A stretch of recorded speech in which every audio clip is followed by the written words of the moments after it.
वैसे तो आपका दोस्त भी बहुत ही बड़ा फेंकू है, पर नीरज चोपड़ा जैसा कोई नहीं फेंकता। 2020 में टोक्यो के ओलंपिक चैंपियन बने और 2023 में world champion men's javelin throw. और जेवलिन थ्रो ओलंपिक्स के कई गेमों में से एक है। अब ओलंपिक्स का और सनातन धर्म का बहुत ही ज्यादा डीप कनेक्शन है। आप में से कई लोग इसके बारे में नहीं जानते होंगे क्योंकि हमारा ये इतिहास हमको नहीं पढ़ाया जाता। अब ओलंपिक्स के बारे में हमको पहले जानना पड़ेगा कि ये शुरू कैसे हुआ। अब इसका सीधा कनेक्शन है ग्रीक गॉड से। अब जितने भी ग्रीक गॉड्स हैं वो रहते हैं माउंट ओलंपस पर, और ओलंपिक्स खेलों की शुरुआत भी ग्रीक गॉड ज़्यूस को सम्मान देने के लिए हुआ था। और इसी वजह से ओलंपस और ओलंपिक काफी ज्यादा सिमिलर साउंड करता है। इवन जहाँ पर सबसे पहली बार हुआ था उस जगह का नाम था ओलंपिया। अब यहाँ पर आता है सबसे बड़ा ट्विस्ट। आप सबने महाभारत के बारे में सुना होगा, जो कि हमारे इतिहास का सबसे घमासान युद्ध माना जाता है। और वैसा ही एक और युद्ध हुआ था, द बैटल बिटवीन 10 किंग्स, जिसके अंदर ये बताया जाता है कि भारत के सबसे बड़े 10 क्लैन आपस में लड़े थे। और उस लड़ाई में जितने क्लैंस हार गए थे उनको अखंड भारत को छोड़ के जाना पड़ा, और वो ही आगे जाके बाहर की सभ्यता बन गए, जैसे कि ग्रीक साम्राज्य।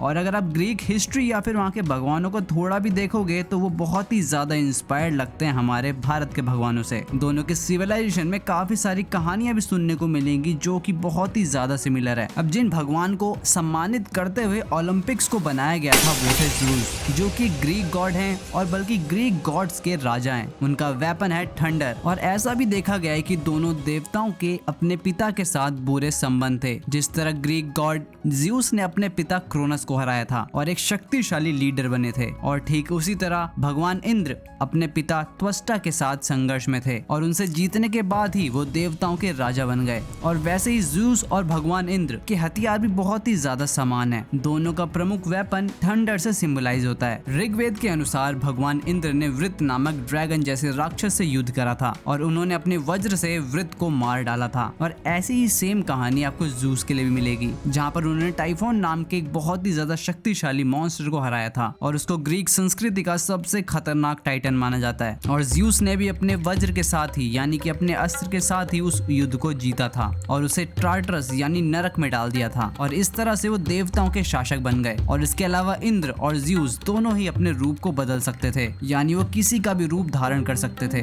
अब ज़्यूस के दो भाई दिखाए गए हैं, एक का नाम है हेडिस, एक का नाम है पोसाइडन। और ठीक उसी तरह इंद्र के भी दो भाई हैं, एक अग्नि और वायु। अब ऐसा भी माना जाता है कि ज़्यूस माउंट ओलंपस पे रहते हैं और हमारे यहाँ पे माना जाता है कि भगवान इंद्र पर्वत मेरू पर रहते हैं। अब हमारे यहाँ पे आपने अमृत के बारे में सुना होगा। वैसे ही ज़्यूस के पास एम्ब्रोइया था, जिसको पी के ग्रीक गॉड्स अमर हो गए थे। और एम्ब्रोइया और अमृत सुनने में भी काफी सिमिलर लगते हैं। और इसके बाद आती हैं देवी उषा, जिनका नाम शायद आप भी नहीं जानते होंगे क्योंकि ये वैदिक काल की एक प्रमुख देवी मानी जाती थी। और उषा शब्द का मतलब होता है भोर, यानी कि मॉर्निंग। ऋग्वेद के 40 भजनों में देवी उषा का वर्णन किया जाता है, जिनको एक युवा उज्जवल महिला के रूप में वर्णित करा जाता है, जो कि अपने सुनहरे रथ पर सवार होकर आकाश में घूमती हैं और अपने साथ प्रकाश लाती हैं और पूरी दुनिया में अंधेरे और बुरी ऊर्जा को नष्ट कर देती हैं। और ठीक वैसे ही ग्रीक संस्कृति में भोर को प्रतिनिधित्व ग्रीक देवी इयोस द्वारा किया जाता है और इनका डिस्क्रिप्शन भी काफी हद तक सिमिलर है। जैसे ऋग्वेद में देवी उषा का वर्णन किया गया है,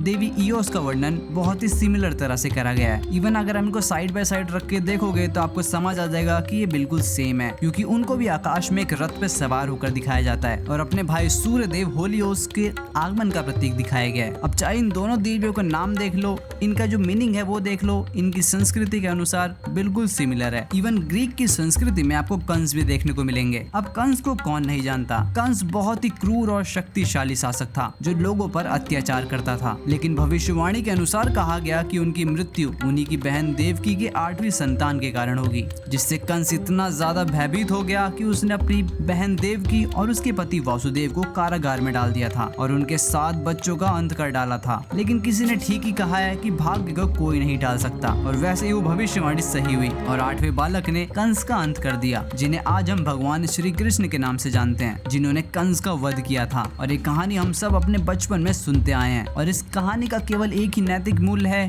कि आप चाहे जो कर ले, अंत में अच्छा ही कई विजय होगी, सत्यमेव जयते। पर अगर आपसे बोलूं कि ग्रीक की संस्कृति में एक सेम कहानी आपको देखने को मिलेगी तो आपको कैसा लगेगा। टाइटन के जो लीडर थे क्रोनोस, उनको भी सेम भविष्यवाणी सुनने को मिली थी, जहाँ पर उनको बताया गया था कि उनकी मृत्यु का कारण उनका खुद का बच्चा होगा और ऐसा होने से रोकने के लिए उन्होंने अपने बच्चों को पैदा होते ही निगलना शुरू कर दिया। लेकिन एक माँ का दिल दिल तो माँ का होता है और वो ये ना देख पाई। उनकी पत्नी रिया ये बर्दाश्त नहीं कर पाई और धोखे से अपने बच्चे की जगह उनको पत्थर खाने के लिए दे दिए और ऐसा करके रिया ने अपने बच्चे ज़्यूस और उसके पिता के हाथों उनका अंत होने से बचाया और आगे जाके वही बच्चा महान ग्रीक गॉड ज़्यूस बना जिसने क्रोनोस और टाइटन्स का अंत कर दिया और उसके बाद का काम यमराज ने संभाल लिया। बट क्या ग्रीक संस्कृति में यमराज भी होते हैं? बिल्कुल हाँ, होते भी हैं और हमारे से बिल्कुल सिमिलर होते हैं। यमराज जिन्हें नर्क का अधिपति मानते हैं। हिंदू धर्म के अनुसार वे सूर्यदेव और विश्वकर्मा की बेटी संजना के पुत्र हैं और वेदों के अनुसार यमराज वो पहले व्यक्ति हैं जिनकी मृत्यु हुई थी और उनकी मृत्यु के बाद ही उनको मृत्यु का देवता बना दिया गया था, जो कि ये तय करते हैं कि मृत्यु के बाद कौन स्वर्ग जाएगा और कौन नर्क। शास्त्रों के अनुसार चित्रगुप्त हमेशा उनके साथ रहते हैं और लोगों के कर्मों का लेखा जोखा रखते हैं, जिसके अनुसार यमराज तय करते हैं कि कौन स्वर्ग जाएगा और कौन नर्क। और कुछ ऐसा ही आपको ग्रीक संस्कृति में भी देखने को मिलता है, जो कि ज़्यूस के भाई हेडिस, जो कि पाताल लोक के स्वामी हैं और अंडरवर्ल्ड का राजा भी कहा जाता है उनको। अब यमराज के पास दो कुत्ते हैं जो नर्क के द्वार की रक्षा करते हैं, जिनका नाम है सर्वरा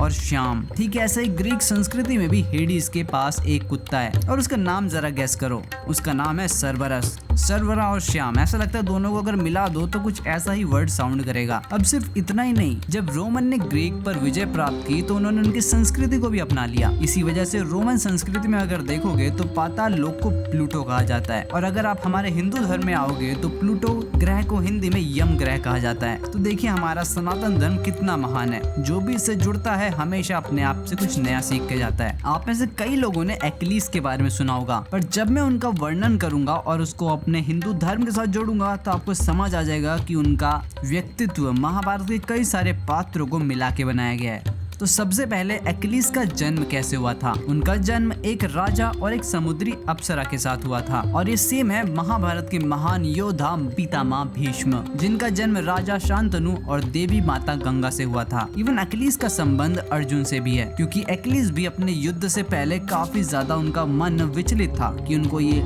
युद्ध लड़ना चाहिए या फिर नहीं। और जैसे ही अभिमन्यु वध के बाद अर्जुन ने जयद्रथ को मारने की शपथ ले ली थी और सेम ट्रोजन युद्ध में भी ऐसा ही घटना हमको देखने को मिलती है, जब हेक्टर ने एक्लीस के बचपन के दोस्त पेट्रोक्लस की हत्या कर दी थी। इसके बाद एक्लीस की कर्ण के साथ भी कुछ समानताएं हैं, क्योंकि उन दोनों के पास एक ऐसा कवच था जिसके कारण उनको हरा पाना काफी हद तक असंभव था।